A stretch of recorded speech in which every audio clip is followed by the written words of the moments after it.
Dominus vobiscum.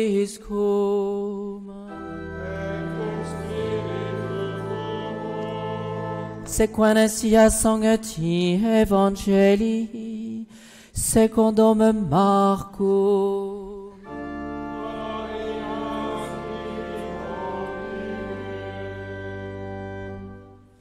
En ce temps-là, tandis que les 11 étaient à table, Jésus leur apparut et il blâma leur incrédulité et leur dureté de cœur, parce qu'ils n'avaient pas cru ceux qu'il avait vus après sa résurrection. Et il leur dit, allez par le monde entier prêcher l'évangile à toute la création. Qui croira et sera baptisé sera sauvé, qui ne croira pas sera condamné. Et voici les miracles qui accompagneront ceux qui auront cru. En mon nom, ils chasseront les démons, ils parleront des langues nouvelles, ils prendront en main des serpents, et s'ils boivent un poison mortel, il ne leur fera aucun mal. Ils imposeront les mains aux malades, et ceux-ci seront guéris. Et le Seigneur Jésus, après leur avoir ainsi parlé, fut enlevé au ciel, et il s'assit à la droite de Dieu. Pour eux, ils s'en allèrent prêcher en tout lieu. Le Seigneur était à l'œuvre avec eux, et confirmait la parole par les miracles qui les accompagnaient.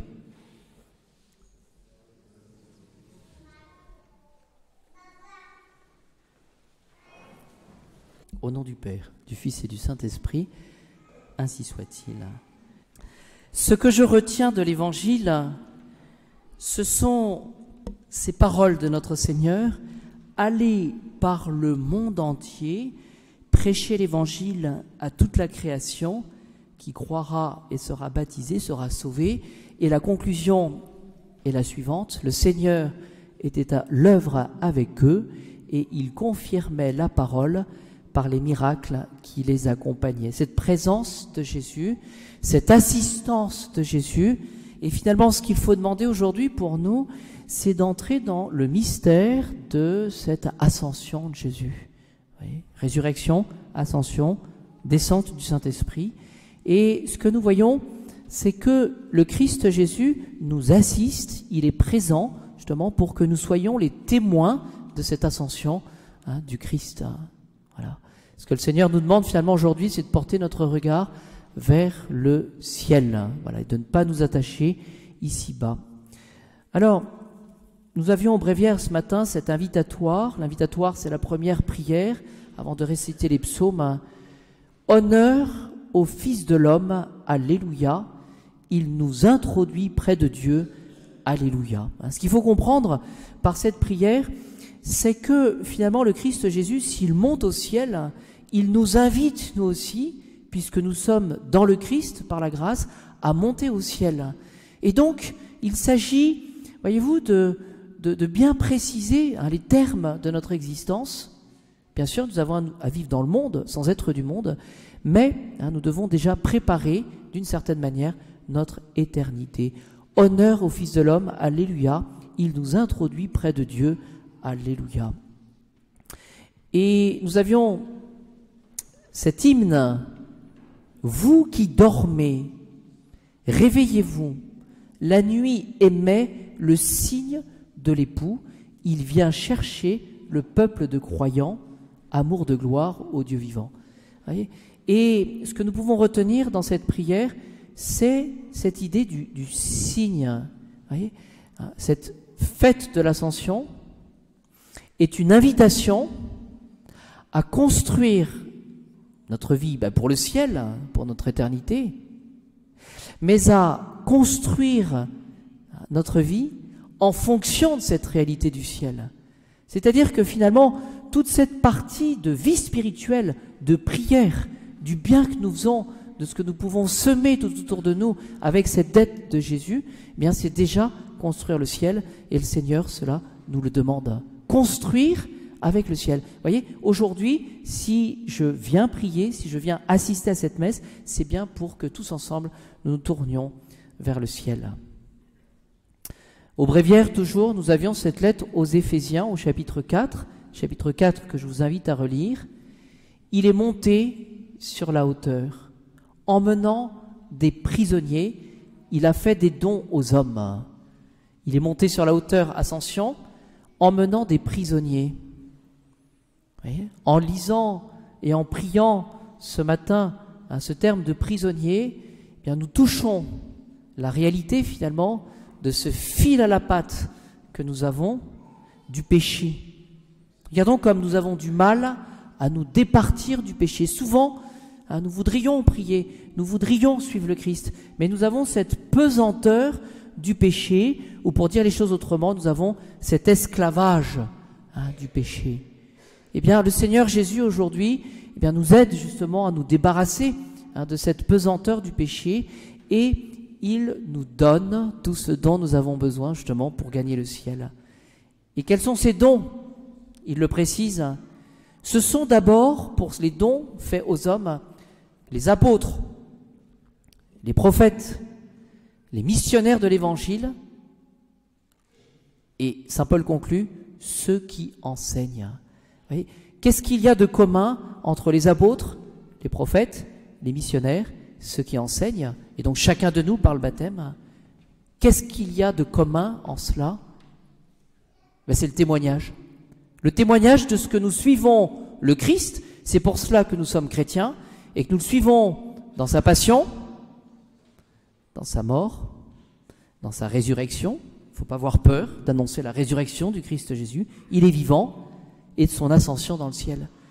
Est-ce que par le témoignage de notre vie, nous apprenons à ceux qui sont païens autour de nous, pour nous-mêmes et pour les autres, que nous construisons pour le ciel? Voilà cette réalité. Et saint Paul nous donne les qualités justement pour pouvoir enseigner cette ascension. Il dit « Ayez beaucoup d'humilité, de douceur et de patience ». Et là, on peut se poser la question, mais pourquoi est-ce que saint Paul, finalement, va nous demander l'humilité, la douceur et la patience? Quel est le rapport par rapport au ciel?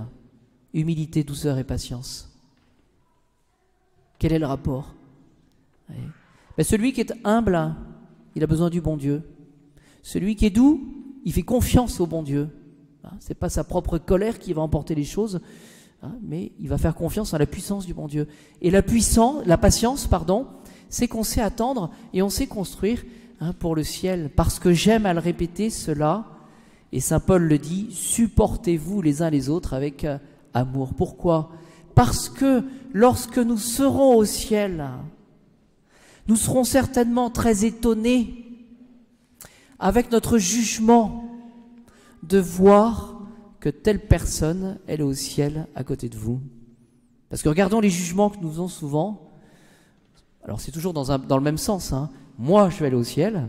Alors cette personne qui a une véritable plaie, elle ne sera pas au ciel. C'est pas possible. Et bien quand elle sera à côté de nous, on comprendra que nous avons tous ce même objectif. Et l'objectif que nous avons tous aujourd'hui, présent à cette messe de midi, c'est qu'il faut tous, sans exception, demander au Seigneur de nous retrouver au ciel. Et c'est la raison pour laquelle il faut pratiquer cette humilité, cette douceur, cette patience, qui sont les conditions de la charité. Je conclus avec sainte Thérèse de Lisieux. Elle a prononcé ces paroles alors qu'elle était malade. Elle a prononcé ces paroles, je ne sais pas comment je vais faire pour mourir. Quels sont les termes exacts? Jamais je ne vais savoir mourir. Jamais je saurai mourir. Pourquoi? Parce qu'elle avait l'épreuve de la maladie toute jeune. Elle avait l'épreuve aussi de la foi, ses désirs, sa vie religieuse. Elle a connu la nuit obscure, pour reprendre les termes de saint Jean de la Croix. Elle se disait, mais à quoi bon tout cela? Est-ce que je ne suis pas trompée? Est-ce que je ne suis pas dans l'illusion? Jamais je ne vais savoir mourir. Et pourtant, au moment de sa mort, qu'est-ce qu'elle va dire? Mon Dieu, je vous aime. Je ne me repens pas de m'être livrée à l'amour. C'est-à-dire que finalement, elle avait fait distribuer à toutes les religieuses du Carmel, juste quelques jours avant sa mort, une image sur laquelle étaient écrits ces mots par rapport au ciel. Je vois ce que j'ai cru, je possède ce que j'ai espéré, je suis uni à celui que j'ai aimé de me mettre de toute ma puissance d'aimer. Et ailleurs, dans un de ces poèmes que je vous invite à relire, Mon ciel à moi, que dit sainte Thérèse? Mon ciel, il est caché dans la petite hostie. Vous voyez, dans quelques instants, nous allons communier, nous allons recevoir peut-être la bénédiction à la table de communion. Mais le ciel, nous dit sainte Thérèse, il est caché dans la petite hostie. Quand je communie, je touche le ciel.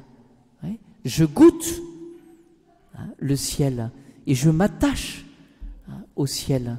Alors demandons au Seigneur aujourd'hui, puis à Notre-Dame, c'est le mois de mai, bien d'être de véritables témoins de l'essentiel finalement de notre vie, de construire pour le ciel et puis de donner cette vérité, cette annonce du ciel à tous ceux finalement qui ont perdu le sens du ciel et qui ne croient pas au ciel et qui s'imaginent finalement que la vie, eh bien, elle va se finir, elle va se terminer avec ce que nous vivons déjà ici-bas, et c'est beaucoup se tromper.